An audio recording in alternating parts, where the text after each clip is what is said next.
Hola, mi nombre es Rosa Hernández, tengo 64 años y vivo en Guadalajara. Durante años, cociné, limpié y sacrifiqué todo por mi familia, solo para ser humillada frente a todos en mi propia mesa. Mi nuera me gritó que era una vieja estorbosa que sobraba en su casa, pero lo que ella no sabía es que esa casa donde vivían, cada mueble, cada plato de comida, todo lo pagaba yo en silencio. Hoy estoy aquí para contarte cómo descubrieron la verdad, cómo mi propia bondad casi me destruye y cómo finalmente encontré el valor para defenderme.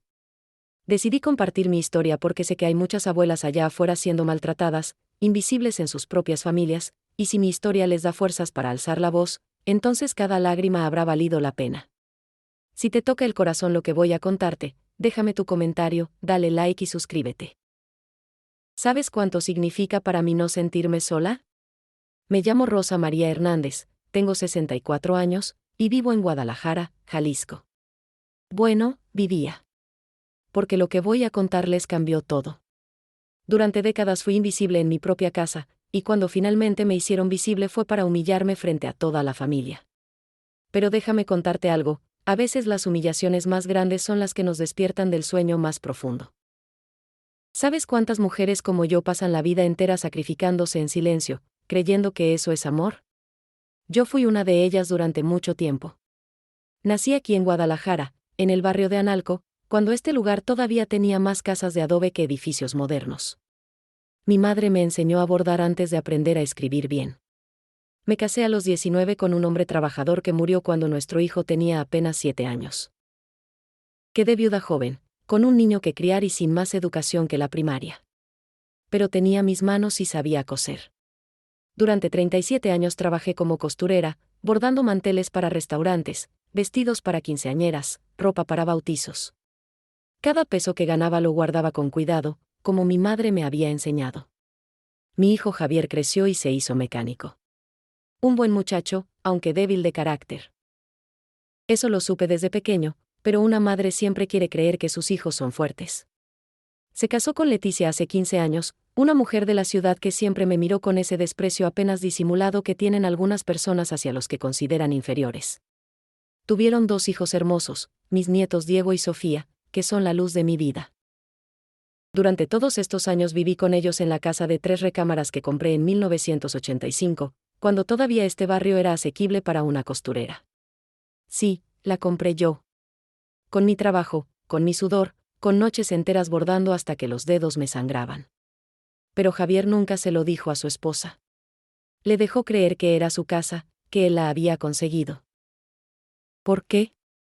Supongo que por orgullo masculino, ese orgullo tonto que tienen algunos hombres que prefieren mentir antes que admitir que su madre los ayudó. Me levanté durante años a las 5 de la mañana para preparar el desayuno de todos. Lavé, planché, cociné, cuidé a los niños cuando eran pequeños. Y todo el tiempo, Leticia me trataba como una carga, como una anciana inútil que vivía de la caridad de su hijo. Nunca dije nada. ¿Para qué? Una aprende desde niña que las mujeres debemos aguantar, sonreír, hacer la paz. Pero hay un límite para todo, y ese límite lo alcancé un domingo de octubre, durante un almuerzo familiar que cambiaría mi vida para siempre. ¿Alguna vez has sentido que tu propia existencia molesta a alguien? Esa sensación de que tu simple presencia es un estorbo, un problema que otros desearían poder resolver desapareciéndote. Yo la sentía cada día en las miradas de Leticia, en sus suspiros cuando yo entraba a la cocina, en la forma en que desviaba la conversación cuando yo intentaba participar. Pero me decía a mí misma que lo imaginaba, que era mi inseguridad, que debía ser más tolerante. La verdad es que había construido mi vida entera alrededor de ser necesaria sin ser vista. Pagaba cuentas sin que nadie lo supiera. Compraba lo que hacía falta para la casa y lo dejaba como si hubiera aparecido por arte de magia. Depositaba dinero en la cuenta de Javier cada mes para cubrir los gastos que su taller mecánico no alcanzaba a cubrir. Y él lo tomaba como si fuera su propio esfuerzo, su propio éxito. ¿Me dolía? Claro que me dolía. Pero el dolor de una madre se traga, se guarda, se entierra bajo capas y capas de amor incondicional. Mis amigas del grupo de bordado me decían que debía defenderme, que debía exigir respeto. Pero, ¿cómo exiges respeto cuando toda tu vida te han enseñado que una buena mujer no hace escándalos? Cuando te han repetido 1000 veces que el sacrificio silencioso es virtud y que quejarse es egoísmo. Tardé 64 años en entender que el verdadero egoísmo no es cuidar de ti misma, sino permitir que otros te pisoteen mientras tú destruyes tu propia dignidad con tal de mantener una paz falsa. Pero todo eso estaba por cambiar. Ese domingo de octubre, cuando el aroma del mole poblano llenaba la casa y las tortillas recién hechas se amontonaban en la canasta de mimbre, yo no sabía que estaba a punto de vivir el momento más humillante de mi vida. Y tampoco sabía que ese momento sería el principio de mi verdadera libertad. Aquel domingo desperté a las 5 de la mañana, como siempre. El gallo del vecino todavía no había cantado cuando ya estaba yo en la cocina, rezándole a la Virgencita de Guadalupe que cuelga sobre la estufa. Tenía que preparar el mole para el almuerzo familiar. No cualquier mole, sino el que había aprendido de mi madre, con 28 ingredientes que debían tostarse, molerse y cocinarse durante horas hasta lograr esa consistencia perfecta, ni muy espesa ni muy aguada. ¿Sabes cuánto tiempo lleva hacer un buen mole? No es cosa de una hora. Primero tuestas los chiles secos uno por uno en el comal, cuidando que no se quemen porque si se queman toda la salsa se amarga. Luego están las especias, el comino, la canela, el clavo, el anís. Y el chocolate, ese chocolate de Oaxaca que compro en el mercado de San Juan de Dios. Mientras yo trabajaba, el sol comenzó a salir, pintando el cielo de rosa y naranja sobre los techos de las casas vecinas. A las 8 ya tenía el mole hirviendo a fuego lento, llenando toda la casa con ese aroma que es pura nostalgia. Empecé a hacer las tortillas. Mis manos conocen el movimiento de memoria: una bola de masa, 2 palmadas, gira, 2 palmadas más, y al comal caliente. El siseo de la tortilla tocando el metal caliente es música para mis oídos. Hice 3 docenas, porque Javier siempre pide más, y los nietos comen como si tuvieran un hoyo sin fondo en el estómago. La familia empezó a llegar al mediodía. Primero Javier y Leticia bajaron de su recámara. Él me dio un beso en la mejilla y me dijo que olía delicioso. Ella ni me miró, se fue directo al teléfono para seguir mensajeando con quién sabe quién. Los nietos bajaron después, Diego con su sempiterno videojuego en las manos y Sofía con sus audífonos puestos. También vino mi cuñada Guadalupe desde Tijuana, donde vive desde hace años.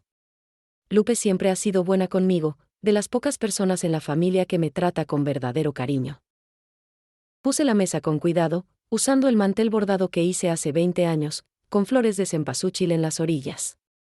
Coloqué los platos de cerámica de Tonalá, los que compré cuando Javier era niño y todavía soñaba con tener una casa bonita. Llené las jarras con agua de Jamaica fresca, esa que hago con flores que compro en el tianguis todos los jueves. Todo estaba perfecto. O eso creía yo. Cuando todos se sentaron a la mesa, empecé a servir. Primero a los nietos, como siempre, porque los niños primero. Luego a Lupe, que me agradeció con una sonrisa genuina. Después a Javier. Y finalmente me tocaba servir a Leticia. Llevé su plato con cuidado, el mole humeante decorado con un poco de ajonjolí tostado, acompañado de arroz rojo y frijoles refritos. Cuando lo puse frente a ella, lo que pasó después sucedió tan rápido que casi no lo procesa mi mente. Leticia se levantó de golpe, tan bruscamente que su silla cayó hacia atrás con un ruido seco. Su mano golpeó el vaso de agua de Jamaica, que se derramó sobre el mantel bordado, tiñéndolo de rojo oscuro como sangre. Y entonces gritó. Gritó tan fuerte que estoy segura de que los vecinos la oyeron: no quiero ver esa corona aquí. Esta es mi casa y estoy harta de tener que aguantar a una vieja anticuada que solo estorba. El silencio que siguió fue absoluto. Podía escuchar mi propio corazón latiendo en mis oídos como tambores. Diego dejó de masticar con un trozo de tortilla a medio camino hacia su boca. Sofía se quitó los audífonos lentamente, con los ojos muy abiertos.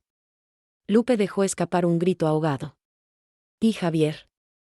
Javier bajó la mirada hacia su plato, cobarde, incapaz de defender a su propia madre. Mis manos empezaron a temblar. Sentí que el piso se movía bajo mis pies. Pero algo dentro de mí, algo que había estado dormido durante demasiado tiempo, se despertó en ese momento. No iba a llorar. No le daría ese gusto. Con movimientos lentos y deliberados, me limpié las manos en mi delantal bordado, ese que mi propia madre me regaló cuando me casé. Me quité el delantal, lo doblé con cuidado, y lo dejé sobre mi silla. Con permiso, dije con voz tranquila, más tranquila de lo que me sentía. Y salí de mi propia casa, de esa casa que yo había pagado, sin mirar atrás. caminé por la calle con la cabeza en alto, aunque por dentro me estaba desmoronando. Los vecinos me veían pasar y yo solo podía pensar una cosa: después de 64 años de ser invisible, finalmente me habían hecho visible.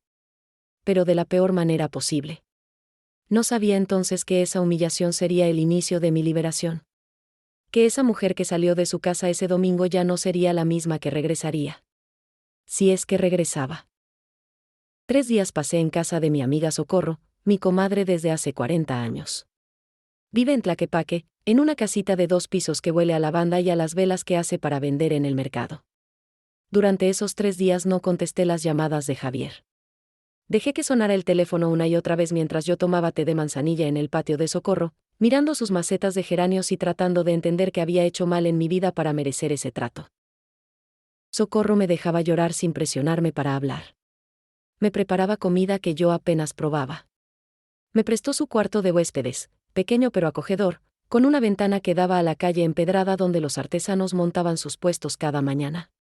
Por las noches escuchaba el sonido lejano de los mariachis en la plaza y me preguntaba si así sería mi vida de ahora en adelante, refugiada en casas ajenas, siendo una carga para mis amigas. Lo que yo no sabía era que mientras yo estaba escondida en Tlaquepaque, procesando mi dolor y mi humillación, algo estaba ocurriendo en la casa que cambiaría todo. Leticia había ido al banco ese miércoles a pagar una cuenta atrasada del súper. La familia gastaba más de lo que Javier ganaba, eso siempre lo supe, pero nunca dije nada. Solo cubría los huecos en silencio. Me enteré después, por Lupe mi cuñada, de lo que pasó. Resulta que el gerente del banco, el señor Ramírez, conoce a nuestra familia desde hace años. Es uno de esos hombres mayores, formal, de los que todavía se ponen saco y corbata incluso en el calor de Guadalajara. Cuando vio a Leticia le sonrió con cordialidad y le dijo algo que él pensaba que era un cumplido inocente: «¿Qué suerte tiene usted de tener una suegra tan generosa, señora? El depósito del alquiler de este mes ya fue procesado, como siempre». Leticia se quedó helada. ¿Qué alquiler? ¿Qué depósito? El señor Ramírez, sin darse cuenta de lo que acababa de revelar, continuó: «Sí, su suegra doña Rosa María es muy cumplida. Todos los meses deposita puntualmente. Es una señora muy responsable». Y entonces mostró en su pantalla la cuenta donde yo había estado depositando el dinero, 5,000 pesos cada mes durante los últimos 5 años. Imagínate la cara de Leticia. Me hubiera gustado verla. Ella, que me trataba como una limosnera, como una carga, descubriendo que yo era quien había estado pagando buena parte de sus gastos todo ese tiempo. Según me contó Lupe, Leticia salió del banco pálida como papel, temblando de rabia o de vergüenza o de ambas cosas. Directamente se fue a casa y empezó a buscar entre los papeles. Javier guardaba todos los documentos importantes en una caja de metal vieja que había sido de mi difunto esposo. Estaba en el ropero del cuarto principal, arriba de la última repisa. Leticia nunca había tenido razón para buscar ahí. Pero ese día jaló una silla, se subió y bajó la caja. Dentro encontró las escrituras de la casa. Y cuando leyó el nombre que aparecía como propietaria, tuvo que sentarse en la cama porque las piernas no la sostenían. Rosa María Hernández Ortiz. Ese era el nombre en las escrituras. La casa estaba a mi nombre desde 1985. Yo la había comprado cuando todavía era posible para una costurera comprar una propiedad, cuando este barrio no era tan caro como ahora. La había pagado con mis ahorros, con el dinero que ganaba bordando día y noche, con la herencia pequeña que me dejó mi madre cuando murió.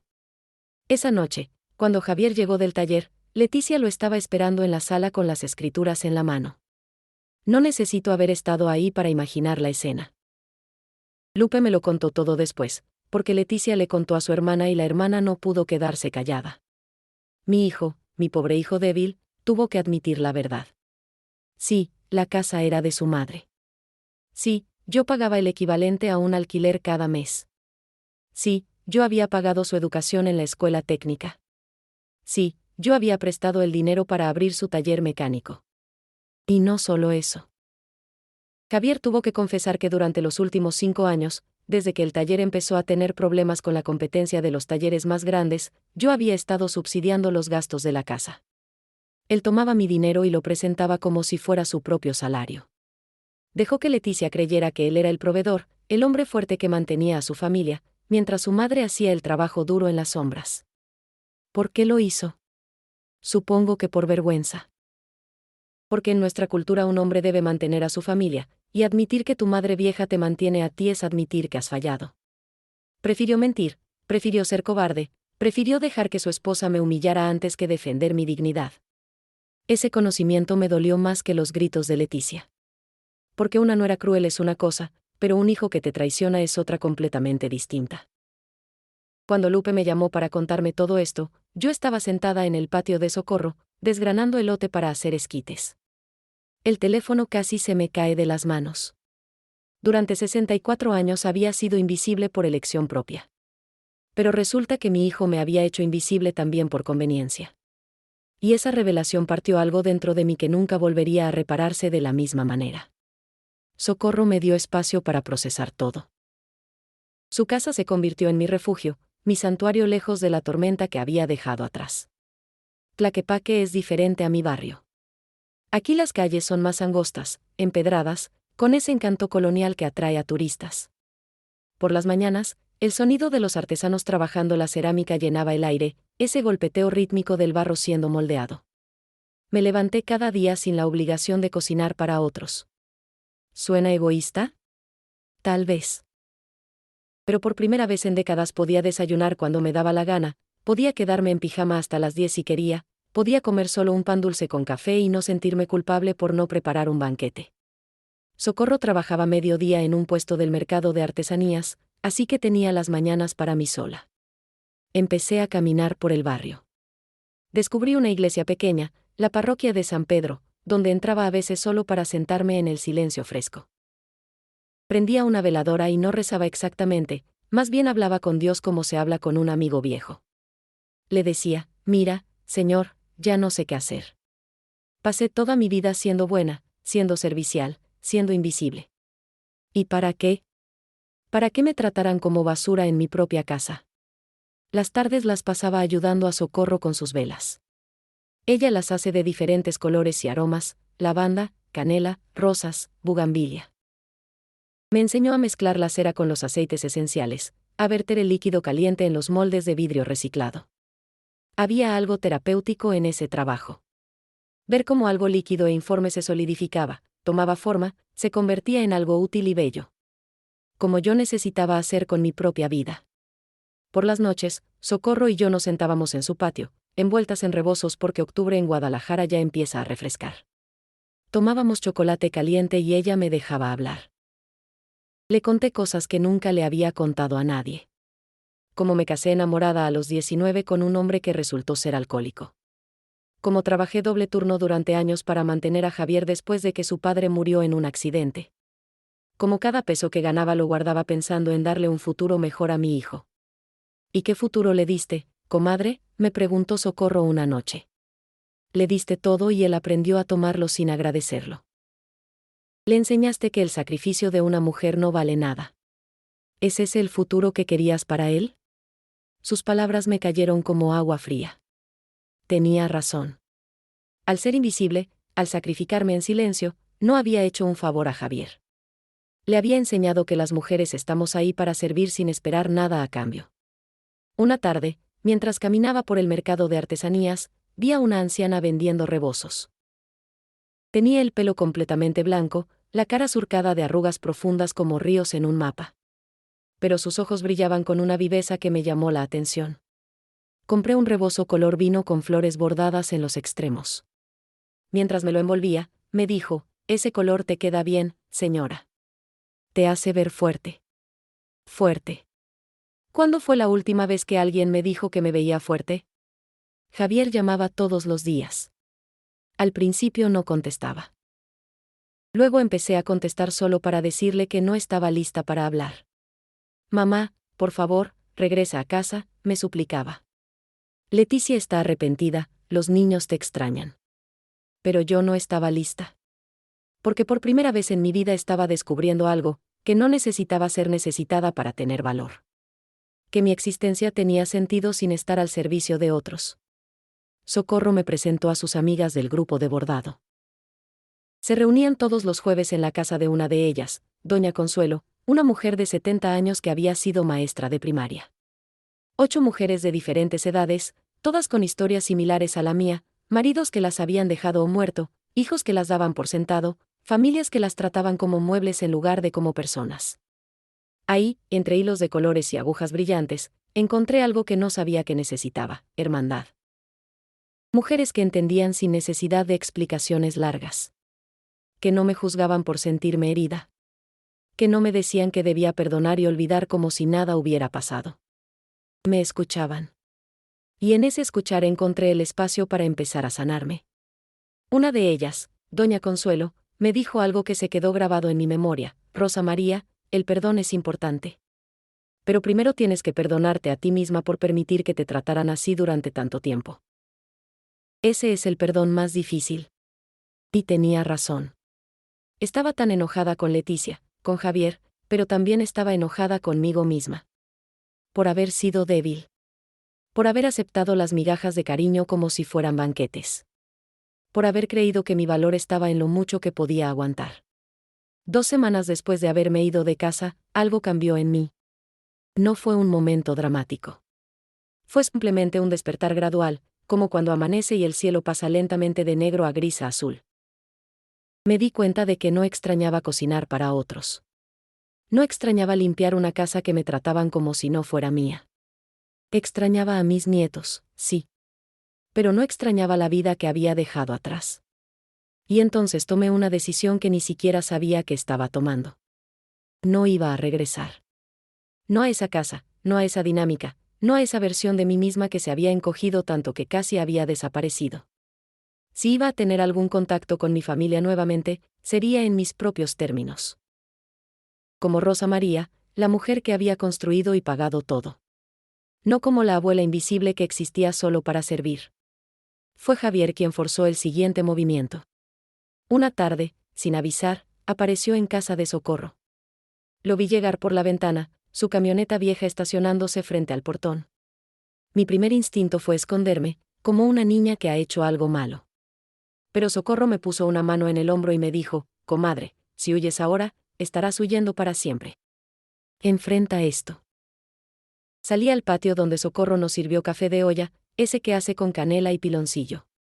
Javier se veía terrible. Tenía ojeras profundas, el pelo revuelto como si no se hubiera peinado en días, y las manos le temblaban cuando tomó la taza. Mamá, comenzó con voz quebrada, perdóname. Perdóname por ser un cobarde. Por dejar que te trataran así. Por aprovecharme de tu generosidad. No dije nada al principio. Solo tomé mi café, saboreando el dulzor de la canela. ¿Sabes cuántas veces había soñado con escuchar a mi hijo pedir perdón? Pero ahora que lo estaba haciendo, sentía algo extraño, ya no estaba segura de que su arrepentimiento fuera suficiente. Porque el daño no había sido solo de ese domingo. Había sido de años, de décadas de darme por sentado. Javier, le dije finalmente, tus disculpas están bien. Pero las disculpas sin cambio de comportamiento son solo palabras vacías. Necesito saber, ¿qué va a cambiar realmente? Él se retorció las manos, nervioso. Me habló de cómo había confrontado a Leticia, de cómo le había dicho que no iba a tolerar más faltas de respeto hacia mí. Me habló de terapia matrimonial que estaban considerando. Palabras, palabras, palabras. Y entonces, en ese momento tenso mientras el sol de la tarde doraba el patio de Socorro, algo se cayó de la mesa cuando Javier movió su brazo nerviosamente. Era mi libreta bancaria, esa que había dejado olvidada ahí días atrás. Se abrió al caer, mostrando el saldo de mi cuenta de ahorros. Javier, sin querer, lo vio. Y sus ojos se abrieron como platos. Durante años, Javier había creído que yo era confortable, que tenía algo de dinero guardado. Lo que nunca supo, porque nunca le interesó preguntar, era cuánto exactamente. Esa libreta mostraba 30 años de ahorros meticulosos. Cada peso que ganaba bordando, cada trabajo extra que tomaba, cada centavo que no gastaba en mí misma, todo estaba ahí. 800,000 pesos. Una fortuna para una costurera viuda. Mamá, susurró Javier, ¿todo esto lo ahorraste tú? Su sorpresa me dolió más que cualquier grito de Leticia. Porque confirmaba lo que siempre había sospechado: para él, yo era solo una anciana pobre que vivía de su caridad. Nunca le había importado saber cómo sobreviví todos esos años de viuda, cómo le pagué sus estudios, cómo compré la casa. Simplemente asumió que el dinero aparecía como por arte de magia. Sí, Javier. Lo ahorré yo, le dije con voz firme. Cosiendo desde las 5 de la mañana hasta la medianoche. Vendiendo mis bordados en mercados de Guadalajara, de Phoenix, de Los Ángeles cuando mi comadre Teresa me llevaba con ella. Cada peso con sacrificio. Mientras tú dormías en una cama caliente y comías 3 veces al día, yo estaba cosiendo y ahorrando para darte una vida mejor. Le conté cosas que nunca le había dicho. Como a veces comía solo tortillas con sal para poder comprarle sus útiles escolares. Como rechazaba invitaciones de mis amigas a fiestas porque no podía gastar en un vestido nuevo para mí. Como trabajaba enferma, con fiebre, con dolor, porque no podía darme el lujo de tomar días libres. Y mientras le contaba todo esto, vi lágrimas rodar por sus mejillas. Pero había más que él no sabía. Saqué de mi bolsa un sobre amarillento con documentos que mi abogado, don Ernesto, me había ayudado a reunir. ¿Sabías que tu tía Refugio me dejó una propiedad en Chapala?, le pregunté. Javier negó con la cabeza, confundido. Cuando murió hace 10 años, me heredó una casita en la orilla del lago. Pequeña, necesita trabajo, pero es mía. La he tenido rentada a través de una inmobiliaria todos estos años. La expresión de Javier era de total desconcierto. Su madre, la anciana invisible que él creía mantener por lástima, tenía propiedades, ahorros, ingresos que él nunca había imaginado. Durante todo este tiempo, continué, he estado viviendo como si dependiera de tu caridad. Pero la verdad es que podría vivir por mi cuenta sin ningún problema. Me quedé porque creía que mi lugar estaba con mi familia. Pero me quedé como una sombra, invisible, sin valor. Y ya no quiero vivir así. Javier estaba llorando abiertamente ahora. Mamá, por favor, dame otra oportunidad. Haremos las cosas diferentes. Leticia sabe que estuvo mal. Los niños te extrañan terriblemente. Diego dejó de comer bien, Sofía llora todas las noches preguntando cuándo vas a regresar. Usar a mis nietos como moneda emocional era un golpe bajo, y él lo sabía. Pero también sabía que funcionaba. No voy a regresar, le dije, y vi el pánico en sus ojos. No a vivir como antes. Pero necesito que entiendas algo, hijo, voy a tomar decisiones sobre mi propia vida de ahora en adelante. Decisiones que tal vez no te gusten. Y necesito que las respetes. No le dije más. No le conté que estaba considerando seriamente mudarme a Chapala, reconstruir la casa de mi tía, empezar una vida nueva lejos de Guadalajara.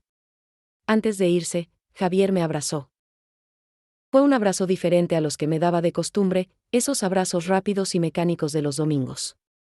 Este fue un abrazo desesperado, como de alguien que acaba de darse cuenta de lo que está a punto de perder. Y mientras lo sostenía, yo también lloré. Porque amar a tu hijo no significa permitirle que te destruya. A veces amar significa alejarse lo suficiente para que ambos puedan respirar. Las semanas siguientes fueron un torbellino de revelaciones que nadie esperaba. Resulta que Leticia tenía secretos propios, secretos que comenzaron a salir a la luz como cucarachas cuando prendes la luz de repente. Mi cuñada Lupe, bendita sea, fue quien destapó la olla. Su hermana menor, Carmen, llegó de visita desde San Diego donde trabaja como enfermera. Y Carmen, a diferencia de Leticia, es una mujer de principios que aprendió desde niña a respetar a los mayores. Cuando Carmen se enteró de cómo me habían tratado ese domingo fatídico, confrontó a su hermana sin piedad. Y en medio de esa discusión, Leticia, presionada y defensiva, soltó algo que nadie esperaba: no entiendes la presión en la que vivo. Tengo deudas que tú ni te imaginas. Carmen, sorprendida, presionó más. Y así fue como se supo que Leticia tenía un problema de juego. Apostas online. Empezó como algo inocente, según ella me contó Lupe después. 20 pesos aquí, 50 allá, en esos sitios web de casino que prometen hacerte rico rápido. Pero como toda adicción, lo que empieza pequeño crece hasta devorarte. Para cuando la confrontaron, Leticia había acumulado casi 50,000 pesos en deudas. 50,000 pesos tirados a la basura mientras yo lavaba su ropa y cocinaba sus comidas. Pero había algo más. Javier, tratando de entender la magnitud del problema financiero de su esposa, revisó su teléfono celular una noche mientras ella dormía. Y encontró algo que lo dejó helado, mensajes con un exnovio que había regresado recientemente a Guadalajara desde Monterrey. Mensajes que hablaban de empezar de nuevo, de finalmente ser libre, de planes para el futuro. Mensajes que insinuaban que Leticia estaba considerando dejar el matrimonio. Cuando Javier me contó todo esto por teléfono, su voz sonaba rota. Mamá, ahora entiendo por qué quería echarte de la casa. Quería venderla para pagar sus deudas y tener dinero para irse con ese tipo. Estaba usando el pretexto de que eras una carga para justificar sacarte. Esa revelación debería haberme hecho sentir vindicada. Pero solo me hizo sentir triste. Triste por mi hijo que había elegido tan mal. Triste por mis nietos que estaban creciendo en medio de ese caos. Triste por Leticia misma, consumida por la desesperación hasta el punto de perder toda humanidad. La familia entera estaba en crisis ahora. Carmen se había llevado a Diego y Sofía temporalmente con ella a casa de Lupe, alejándolos del drama. Javier había insistido en que Leticia buscara ayuda, inscribiéndola en un programa de recuperación para ludópatas. Y yo seguía en Tlaquepaque, observando todo desde la distancia, como si estuviera viendo una telenovela en lugar de mi propia vida. Don Ernesto, mi abogado, me sugirió que tomara medidas legales para proteger mis propiedades. Doña Rosa María me dijo en su oficina que olía a libros viejos y café, su nuera podría intentar algo desesperado. Necesitamos asegurar que sus bienes estén protegidos. Así que firmamos documentos, actualizamos testamentos, pusimos todo en orden legal. Y mientras firmaba cada papel, sentía como si estuviera cerrando un capítulo de mi vida y preparándome para uno nuevo. Una tarde, mientras ayudaba a Socorro a limpiar su puesto en el mercado, vi a Sofía, mi nieta, entrar tímidamente. Tenía los ojos rojos de llorar. Se lanzó a mis brazos y lloró como si le hubieran arrancado el corazón. Abuela, sollozaba, por favor vuelve a casa. Todo está horrible. Mamá y papá pelean todo el tiempo. Diego se encierra en su cuarto y no quiere hablar con nadie. Te necesitamos. Acaricié su cabello largo, ese cabello negro que heredó de mí, y sentí mi propia resolución comenzar a debilitarse. Porque uno puede mantenerse fuerte ante los adultos que te han fallado. Pero, ¿cómo te mantienes fuerte ante el llanto de una niña de 14 años que solo quiere que su familia esté completa de nuevo? Sofía, le dije suavemente, a veces las cosas tienen que romperse completamente antes de que podamos reconstruirlas de manera correcta. Confía en tu abuela, mi amor. Lupe me llamó esa noche con más noticias. Leticia había revelado en su sesión de terapia que había estado considerando ponerme en un asilo público. Había hasta visitado uno, justificándose a sí misma que sería mejor para todos. Cuando Javier se enteró de esto, finalmente encontró el valor que le había faltado durante años. Le dijo a Leticia claramente, o buscaba ayuda seria y cambiaba su actitud, o el matrimonio terminaba. Yo no sé qué sentir con todas estas revelaciones. Parte de mí quería sentir satisfacción al ser finalmente vindicada. Pero otra parte, la parte que todavía era madre y abuela, solo sentía un profundo cansancio. ¿Había valido la pena toda una vida de sacrificio para terminar así? Con una familia destrozada, un hijo débil, una nuera con problemas graves, y yo sola en casa ajena a mis 64 años. Octubre dio paso a noviembre, y noviembre trajo consigo la preparación para el Día de Muertos. Es mi festividad favorita, siempre lo ha sido. Hay algo profundamente reconfortante en honrar a los que se fueron, en mantener viva su memoria con flores, comida y amor. Socorro y yo pasamos días preparando el altar en su casa, papel picado de colores brillantes, flores de cempasúchil que compramos en el mercado, veladoras, fotografías de nuestros difuntos. Mientras colocaba la foto de mi madre en el altar, Javier llamó. Mamá, dijo con voz temblorosa, tradicionalmente tú montas el altar familiar. Los niños están preguntando si vas a venir. Por favor, aunque sea por este día. Por los abuelos, por la tradición. Y así fue como, después de casi 2 meses de ausencia, regresé a la que había sido mi casa. Entrar por esa puerta fue surreal. Todo se veía igual pero diferente. El jardín que yo cuidaba con tanto amor estaba descuidado, las bugambilias sin podar, las macetas de hierbas secas, hojas muertas acumulándose en las esquinas. La casa olía cerrada, sin el aroma constante de comida casera que yo siempre mantenía. Leticia estaba en la cocina, más delgada, con ojeras profundas. Cuando me vio, bajó la mirada sin decir nada. los nietos se lanzaron a abrazarme con tanta fuerza que casi me tiran. Diego, mi nieto de 16 años que siempre se hacía el rudo, lloró en mis brazos como cuando era pequeño. Sofía no me soltaba, aferrada a mi rebozo como si temiera que fuera a desaparecer de nuevo. En ese momento supe que, pasara lo que pasara con Javier y Leticia, estos niños me necesitaban. Y yo los necesitaba a ellos. Montamos el altar juntos. Coloqué las fotos de mis padres, de mi esposo difunto, de mi tía refugio que me había dejado la casa en Chapala. Sofía puso el pan de muerto que había horneado siguiendo mi receta, un poco quemado en las orillas pero hecho con amor. Diego arregló las veladoras con un cuidado que no sabía que poseía. Y mientras trabajábamos, sentí algo que no había sentido en meses: pertenencia. Pero la pertenencia no significa volver a ser invisible. Cuando terminamos el altar, llamé a toda la familia a la sala. Lupe estaba ahí, Carmen también había venido desde San Diego, incluso mi prima Beatriz vino desde Zapopan. Las mujeres de mi vida, mi tribu. Y frente a todos, incluyendo a Javier y Leticia, hice mi anuncio. He tomado una decisión, comencé, mi voz sorprendentemente firme. Voy a vender esta casa. El silencio fue absoluto. Javier se puso pálido. Leticia dejó escapar un gemido ahogado. He contratado a una inmobiliaria. Con el dinero de la venta, voy a ayudar a Javier a pagar las deudas que Leticia acumuló y darle capital para renovar su taller. Pero con una condición. La condición es que tú, Javier, asumas responsabilidad completa por tu vida. Ya no más mentiras sobre quién mantiene a quién. Ya no más tomar crédito por mi dinero. Ya no más permitir que me traten como invisible. Si quieres mi ayuda, será con transparencia total. Y Leticia debe comprometerse seriamente con su tratamiento, o Javier debe tomar decisiones difíciles sobre su matrimonio. Leticia comenzó a llorar. No fue el llanto manipulador que había visto antes en ella.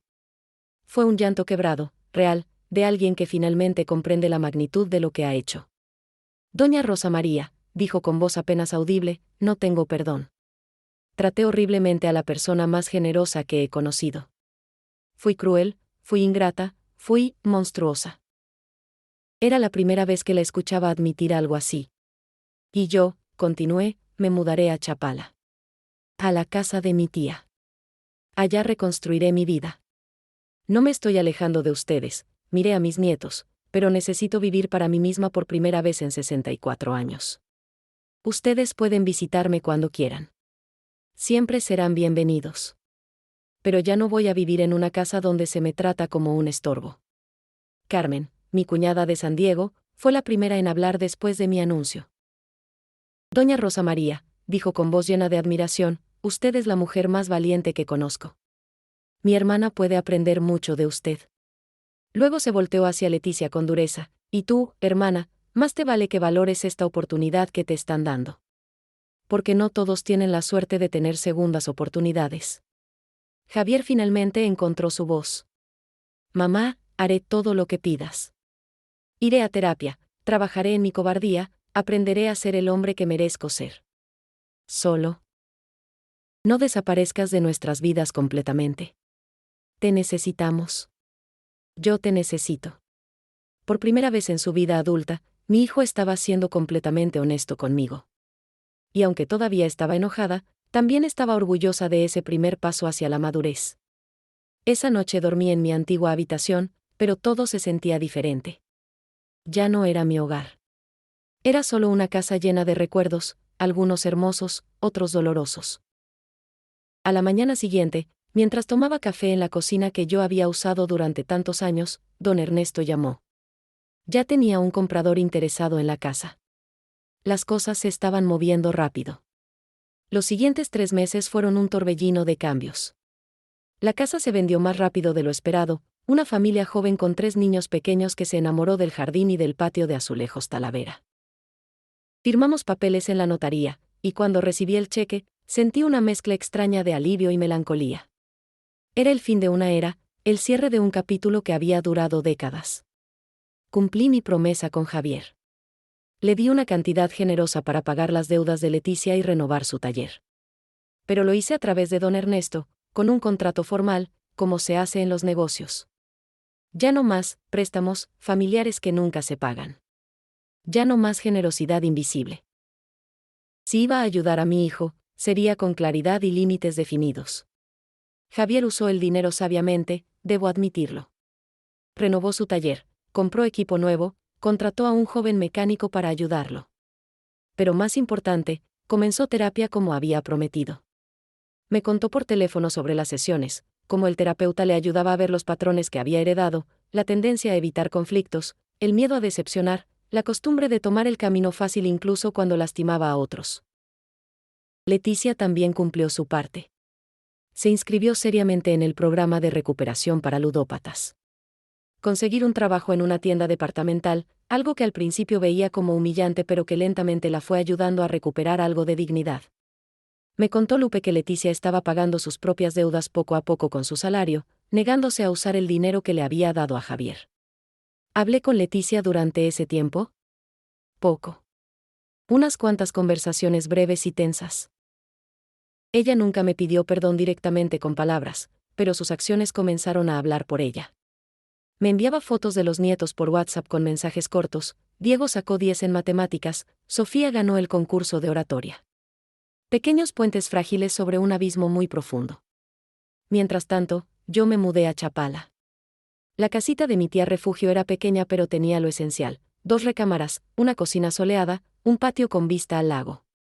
Necesitaba trabajo, eso sí. Las paredes estaban descarapeladas, el piso de mosaicos agrietado, el jardín convertido en monte. Pero tenía potencial.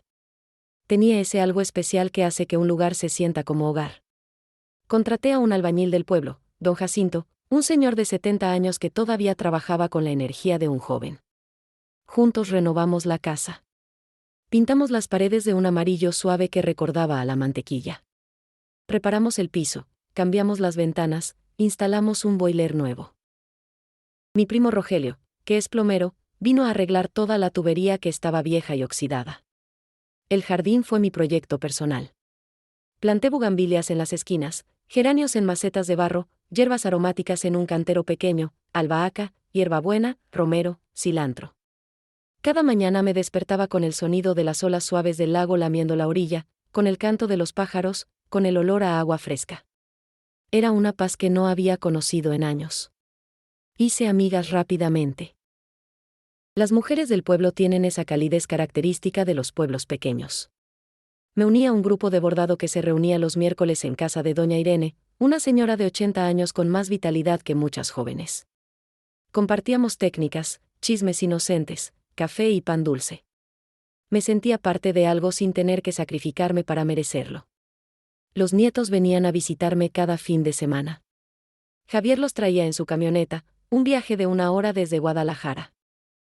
Al principio las visitas eran un poco forzadas, como si nadie supiera exactamente cómo comportarse en esta nueva dinámica. Pero lentamente encontramos nuestro ritmo. Diego me ayudaba con el jardín, descubriendo que le gustaba trabajar con las plantas. Sofía y yo cocinábamos juntas, y yo le enseñaba las recetas que mi madre me enseñó a mí. Una tarde de febrero, mientras Sofía y yo hacíamos tamales para el Día de la Candelaria, me preguntó: «Abuela, ¿estás feliz aquí? ¿No nos extrañas?». La miré, sus manos cubiertas de masa de maíz, su expresión seria. «Sofía, mi amor», le dije, «los extraño todos los días. Pero también soy feliz aquí. Y he aprendido que ambas cosas pueden ser ciertas al mismo tiempo. Puedes extrañar algo y aún así saber que tomaste la decisión correcta». Ella asintió pensativa. «Mamá dice que tú le enseñaste una lección importante. Que no supo valorarte hasta que te perdió». Esas palabras, filtradas a través de mi nieta, fueron lo más cercano a una disculpa directa que Leticia me había dado. Y aunque todavía dolía, también reconocí el paso que implicaba. El cambio verdadero es lento, como el crecimiento de una planta. No puedes apurarlo, solo puedes regarlo con paciencia. Javier vino solo una tarde de marzo. Se sentó en mi patio nuevo, mirando el lago que brillaba bajo el sol de la tarde. «Mamá», dijo después de un largo silencio, «me di cuenta de algo en terapia. Nunca te vi como una persona completa. Solo te vi como mi mamá, como alguien que existía para mí. Nunca te pregunté qué querías tú, qué soñabas tú, qué necesitabas tú». se le quebró la voz, y eso fue mi mayor falla como hijo. Lo abracé, este hombre de 40 años que todavía era mi bebé. Javier, le dije, reconocer eso ya es un gran paso. Y todavía tenemos tiempo. Todavía podemos construir una relación real, honesta, donde ambos somos personas completas. Por primera vez en años, sentí que realmente estaba hablando con mi hijo, no solo con alguien que tomaba de mí sin ver. Mayo llegó con su calor característico y con una llamada que no esperaba. Era Leticia. Doña Rosa María, comenzó con voz temblorosa, ¿podría visitarla? Sola. Solo yo. Mi primer instinto fue decir que no. ¿Para qué? ¿Qué podíamos decirnos después de todo lo que había pasado? Pero algo en su voz, una vulnerabilidad que nunca antes había escuchado, me hizo aceptar. Llegó un sábado por la mañana, manejando ella misma el coche que Javier le había comprado años atrás. Se veía diferente, más delgada, el cabello más corto, menos maquillaje. Más real, de alguna manera. Traía una canasta con pan dulce de una panadería que yo mencioné una vez que me gustaba. Ese detalle pequeño me sorprendió. Significaba que había prestado atención, que había recordado. Nos sentamos en el patio con vista al lago. Preparé café de olla, el mismo que hacía mi madre, con canela y piloncillo. El silencio inicial fue incómodo, ninguna sabía cómo empezar esta conversación imposible. Finalmente, Leticia habló, no vine a pedir perdón. Bueno, sí vine a eso también. Pero principalmente vine a que usted entienda por qué hice lo que hice. No para justificarlo, sino para explicarlo. Me contó su historia, una historia que nunca había escuchado completo. Creció en una familia donde nunca había suficiente dinero, donde su padre las abandonó cuando ella tenía 12 años. Aprendió desde niña a ver la vida como una competencia de recursos escasos donde tenías que agarrar lo tuyo antes de que alguien más te lo quitara. Cuando se casó con Javier, creyó que finalmente tendría la estabilidad que siempre le faltó. Pero entonces, continuó con lágrimas rodando por sus mejillas, el taller empezó a ir mal. Javier comenzó a estresarse, a volverse distante. Yo me sentía atrapada, sin control sobre mi propia vida. Y las apuestas me hacían sentir que tenía control, que podía cambiar mi suerte. Obviamente era mentira, pero era una mentira reconfortante. Y cuando descubrí que usted era la dueña de la casa, que usted pagaba todo, me sentí humillada. Como si toda mi vida hubiera sido una mentira. Como si fuera una parásita viviendo de la caridad de su suegra. Y en lugar de enfrentar esos sentimientos, de agradecerle por su generosidad, ataqué. La culpé a usted por mis propios fracasos. Hizo una pausa, tomó un sorbo de café. Lo que le dije ese domingo, esas palabras horribles, fueron las palabras de una mujer desesperada destruyendo a la única persona que realmente me estaba ayudando. Escuché todo esto en silencio. Parte de mí quería rechazar sus explicaciones como excusas. Pero otra parte, la parte que también había sufrido, que también había cometido errores, entendía que las personas hacen cosas terribles cuando están asustadas y desesperadas. Leticia, le dije finalmente, agradezco tu honestidad. Pero honestidad sin acción no significa nada. ¿Qué has hecho para cambiar? Me habló de su recuperación. De las reuniones semanales de jugadores anónimos donde escuchaba historias de otras personas atrapadas en la misma espiral autodestructiva. Del trabajo en la tienda, donde al principio se sentía humillada pero ahora encontraba dignidad en ganarse su propio dinero. De la terapia individual donde estaba trabajando en sus inseguridades profundas, en su necesidad de controlar todo, en su miedo al abandono.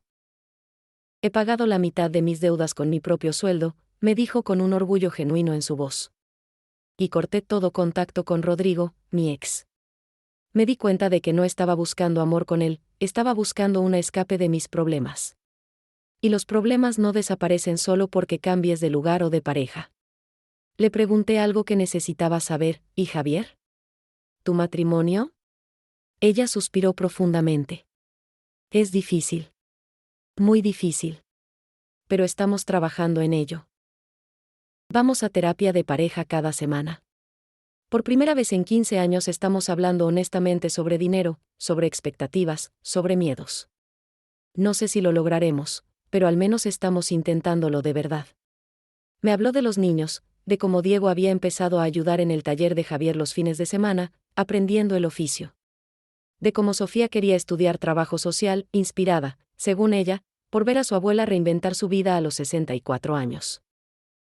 Esas palabras me llenaron de un orgullo que no esperaba. Tal vez mi dolor, mi lucha, mi decisión de defenderme, estaba enseñando algo valioso a la siguiente generación.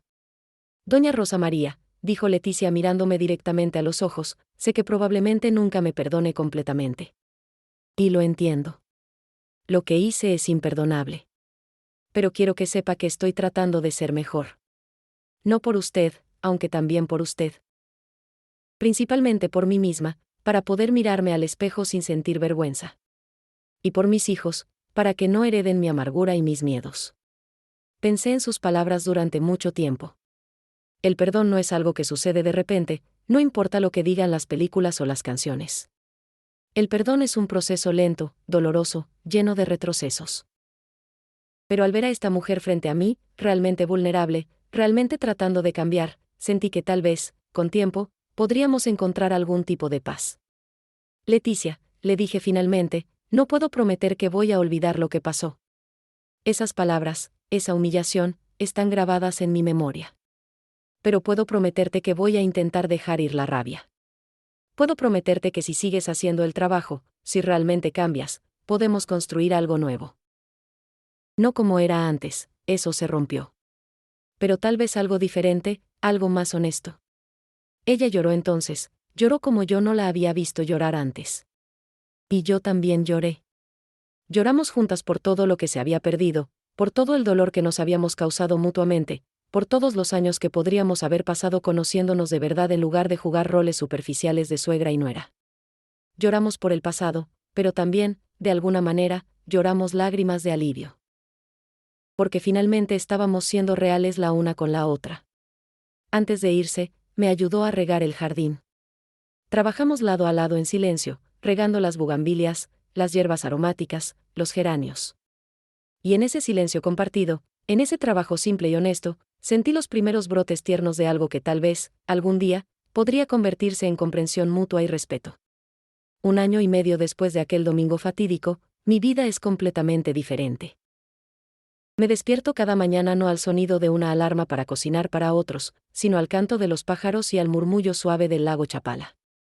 Mis días son míos para hacer con ellos lo que quiera, y ese lujo simple es algo que nunca di por sentado.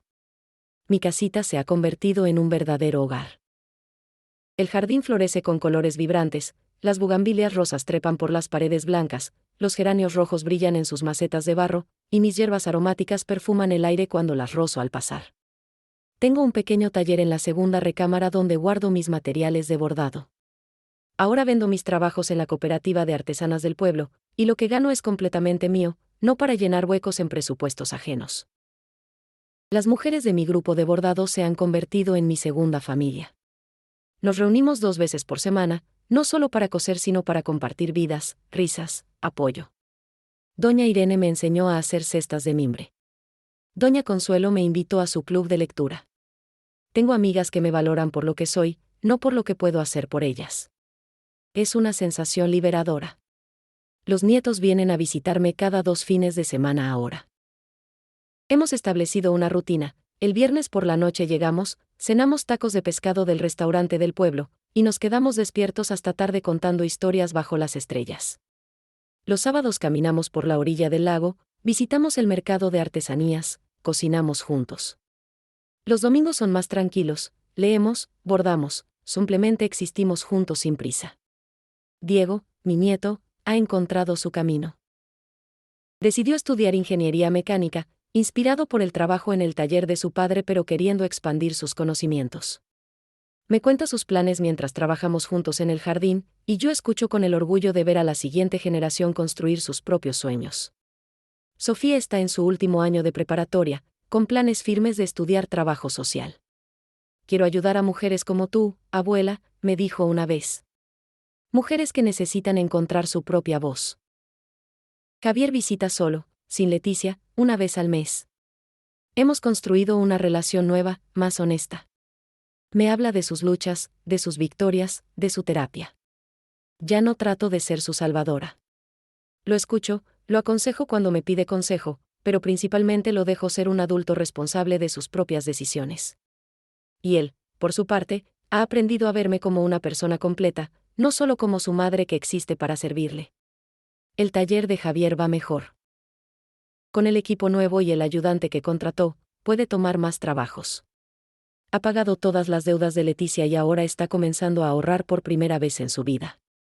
Me cuenta con orgullo sobre cada logro, y yo celebro con él porque finalmente está tomando control de su propia vida. Leticia y yo hemos alcanzado una especie de paz tensa pero real. No somos amigas, probablemente nunca lo seremos. Pero nos respetamos. Cuando viene con Javier y los niños a visitarme, es cortés, ayuda con la cocina, pregunta con interés genuino sobre mi vida. Ha mantenido su trabajo en la tienda y fue promovida a supervisora. Lleva ya 1 año sin apostar. Cada mes que pasa sin una recaída es una victoria que todos celebramos en silencio. Hace unos meses, durante la celebración del Día de las Madres, Leticia me dio algo inesperado, un álbum de fotos que había creado. Contenía imágenes de todos nosotros a través de los años, pero lo especial era que había escrito notas al lado de muchas de ellas. En una foto mía sirviendo comida en un cumpleaños familiar, había escrito: "Nunca vi todo el amor que ponías en cada platillo. Lo siento". En otra, donde yo estaba bordando en una esquina mientras la familia veía televisión, escribió: "Siempre estabas ahí, y nunca te lo agradecí". No era una disculpa perfecta. No borraba el dolor.